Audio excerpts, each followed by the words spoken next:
Your favourite shopping destination value zone hyper mart ఇప్పుడు మన అమీర్పేట్ లో పిల్లర్ నంబర్ 1081 వద్ద.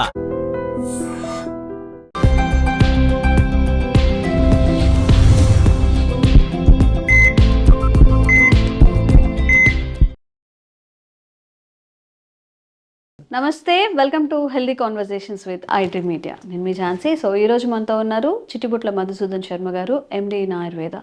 సో పక్షవాతం గురించి మనం మాట్లాడుకున్నట్లయితే, పక్షవాతం వచ్చినప్పుడు నిజంగా ఫ్యామిలీ అంతా కొలాప్స్ అయినట్టు అనిపిస్తుంది. అంటే ఇంట్లో పెద్దవాళ్ళకి కానీ ఎవరికైనా వచ్చినప్పుడు డిపెండెన్సీ పెరుగుతుంది, పక్క వాళ్ళ మీద డిపెండ్ అవుతుంటారు, చిన్న చిన్న వర్క్స్ కూడా చేసుకోలేకపోతుంటారు.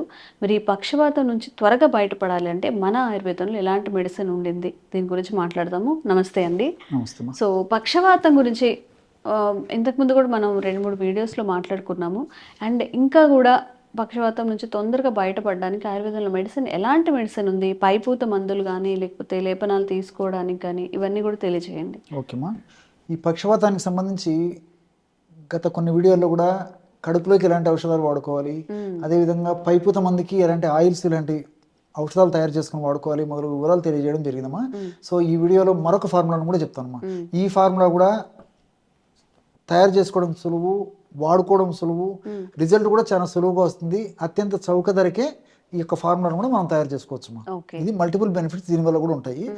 సో చిన్న వయసు వాళ్ళ నుంచి పెద్ద వయసు వాళ్ళ వరకు కూడా, అంటే అందరూ వాడుకోవచ్చు, స్త్రీలు పురుషులు అందరూ కూడా వాడుకోవచ్చు ఈ ఫార్ములాని. సరే, ఈ పెరాలసిస్ అనేటువంటి సమస్య ఈ మధ్య కాలంలో విపరీతంగా పెరిగిపోతుందమ్మా.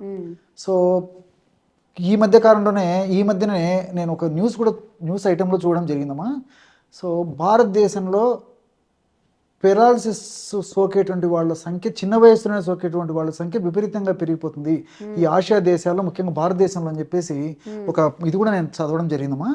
సో ఇంతకుముందు ఈ పక్షవాతము 60 సంవత్సరాలు ఆ పైన ఉన్నటువంటి వాళ్ళకు వచ్చేటువంటి పరిస్థితి ఏర్పడుతుంటే, మరి ఈ రోజుల్లో చిన్న వయసు వాళ్ళకే, అంటే 25 సంవత్సరాలు దాటినటువంటి వాళ్ళలో, లేకపోతే ఒక్కోసారి 20 సంవత్సరాలు దాటినటువంటి వాళ్ళలో కూడా ఈ యొక్క పెరాలసిస్ వచ్చేసి మరి అతలాకుతలమైనటువంటి పరిస్థితి కూడా ఏర్పడుతుందమ్మా. దీనికి 1,00,000 కారణాలు.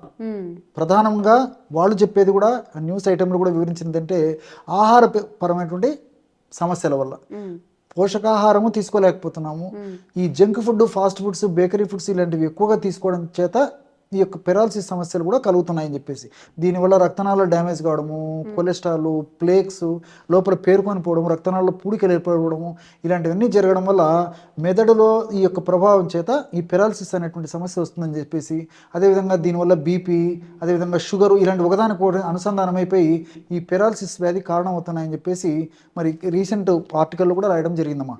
సో భారతదేశంలో మరి చిన్న వయసు నుంచే పెరాలసిస్ రావడం మొదలవుతుంది. సో ఈ పెరాలసిస్ సర్వసాధారణంగా మెదడుకు సంబంధించినటువంటి వ్యాధిమా. ఒకవేళ కాలు చెయ్యి పడిపోయినప్పటికీ చాలామంది ఏమనుకుంటారంటే కాళ్ళలో సమస్య ఉందో, చెవిలో సమస్య ఉందో అని అనుకుంటారు, కానీ సమస్య అంతా మెదడులో ఉందమ్మా. సో మెదడులో అసౌకర్యం కలిగి మెదడులో అనారోగ్య పరిస్థితి ఏర్పడినప్పుడే ఈ యొక్క సమస్య కలుగుతుంటుంది అనమాట. సో రక్తనాళాల్లో ఉన్నటువంటి రక్తం గడ్డగట్టడం వల్ల ఎక్కువ శాతం మందిలో పెరాలసిస్ వస్తూ ఉంటుందమ్మా. కొద్ది శాతం మందిలో మాత్రము రక్తనాళాలు చిట్లడం వల్ల కూడా వస్తూ ఉంటుంది, చాలా తక్కువ శాతం మంది. సో ఈ పెరాలసిస్ వచ్చినప్పుడు ఒకవైపు కుడివైపు కాలు చెయ్యి సగభాగము చైతన్యహీనం కావచ్చు, చైతన్య రాహిత్యం పొందేసే పని చేయకుండా పోవచ్చు, ఎడమ వైపైనా అలా కావచ్చు. ఇన్ జనరల్గా ఏదో ఒక వైపు ఇలా జరుగుతుంటుంది అనమాట. అందుకే దీన్ని పక్షాఘాతం అంటారమ్మా. పక్షం అంటే హాఫ్, ఆఘాతం అంటే దెబ్బతినడం. సగభాగం దెబ్బతినడం వల్ల ఆ యొక్క ప్రభావం చేత శరీరంలో సగభాగము నిస్తేజమై, క్రియారాహిత్యమై, చైతన్య రహితమై ఉండేటువంటి పరిస్థితి ఏదైతే ఉందో దాన్ని పక్షాఘాతం అనేటువంటి పేరుతో మన పెద్దలు మరి మహర్షులు వేలాది సంవత్సరాల క్రితమే వారి వైద్య గ్రంథాల్లో సూచించడం జరిగిందమ్మా. మనం పక్షవాతం అని చెప్పేసి, లక్వ అని చెప్పేసి, పెరాలసిస్ అని చెప్పేసి, అట్లే ఆధునిక వైద్యంలో హెమిప్లీజియా అని చెప్పేసి ఇలా రకరకాల పేర్లు పిలవడం జరుగుతుంది. మరి ఈ పక్షవాత వ్యాధికి చక్కటి చికిత్స తెలియజేస్తాను చూడమ్మా. సో దీనికి కావాల్సిన పదార్థాలు 4. వచ కొమ్మల చూర్ణము 25 గ్రాములు తీసుకోవాలమ్మా. వచ గురించి ప్రత్యేకంగా తెలియజెప్పనక్కర్లేదమ్మా. సో పూర్వకాలము భారతదేశ సంస్కృతి సంప్రదాయాల భాగంగా, ఆచార వ్యవహారాల్లో భాగంగా వచను ప్రతి ఇంట్లో ఉపయోగించేవాళ్ళు. ముఖ్యంగా చిన్నపిల్లలకి వసపోయడం అని చెప్పేసి నవజాత శిశువులకి కొన్ని నెలలు వచ్చేదాకా కూడా ఈ వసను వాడేవాళ్ళమ్మా. మాటలు బాగా వచ్చేందుకు, జ్ఞాపకశక్తి బాగా వచ్చేందుకు, యాక్టివ్గా ఉండేందుకు, శరీరం బాగా త్వరగా గ్రోత్ బాగా ఉండేందుకు, జీర్ణశక్తి బాగా అయ్యేందుకు, మోషన్ సమస్య లేకుండా ఉండేందుకు, ఇలాంటి అనేక రకాలైనటువంటి సమస్యలు పిల్లలకు రాకుండా ఉండేందుకు వచను వాడేవాళ్ళమా. సో ఈ మెదడుకు సంబంధించినటువంటి వ్యాధుల్లో చాలా అద్భుతంగా పనిచేస్తుందమ్మా. సో చూర్ణం ఒక 25 గ్రాములు తీసుకోవాలి. సో మనకు ఆయుర్వేద ఔషధ విక్రయశాలలో ఈ చూర్ణం దొరుకుతుందమ్మా. సో మంచి కంపెనీ వాళ్ళు తయారు చేసేటువంటి చూర్ణం తెచ్చుకుంటే సరిపోతుంది. అదేవిధంగా సరస్వతి ఆకు చూర్ణం, సో దీని గురించి కూడా ప్రత్యేకంగా చెప్పనక్కర్లేదు. సరస్వతి ఆకు చూర్ణం కూడా ఒక 25 గ్రాములు కలుపుకోవాలి.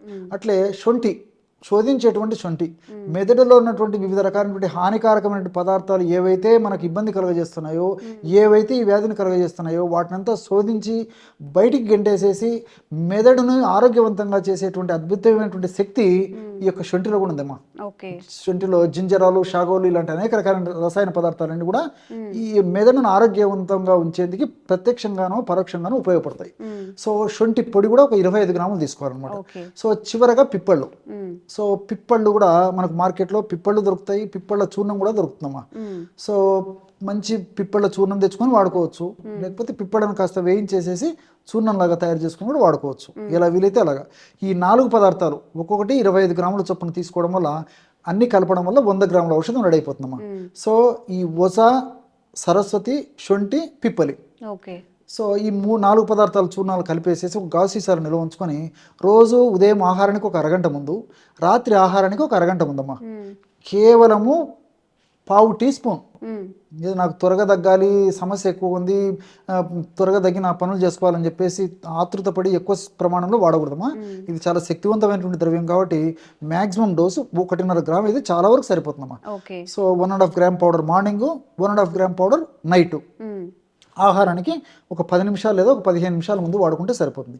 దీన్ని తేనె వాడదగినటువంటి వాళ్ళందరూ తేనె కలిపి వాడుకోవచ్చు తగినంత, లేదంటే ఈ యొక్క పొడిని నోట్లో వేసేసి నీళ్ళు తాగొచ్చు, లేకపోతే ఇదే పొడిని కాస్త నీళ్ళలో కలిపి కూడా తీసుకోవచ్చు. సో ఎవరికి ఎలా వీలైతే అలాగా వాడుకోవచ్చు అమ్మా. ఈ పద్ధతిలో వాడుకోవడం వల్ల ఈ ఔషధం అయిపోయేసరికి చాలా మందిలో చక్కటి మార్పు కనిపిస్తుంది అనమాట. సో అవసరాన్ని బట్టి కొంతకాలం పాటు కంటిన్యూగా చేయడం మంచిదమ్మా ఈ ఔషధాన్ని. సో ఆ యొక్క ఔషధం అయిపోయిన తర్వాత మళ్ళీ ఫ్రెష్గా తయారు చేసుకోవాలి, మళ్ళీ వాడుకోవాలి.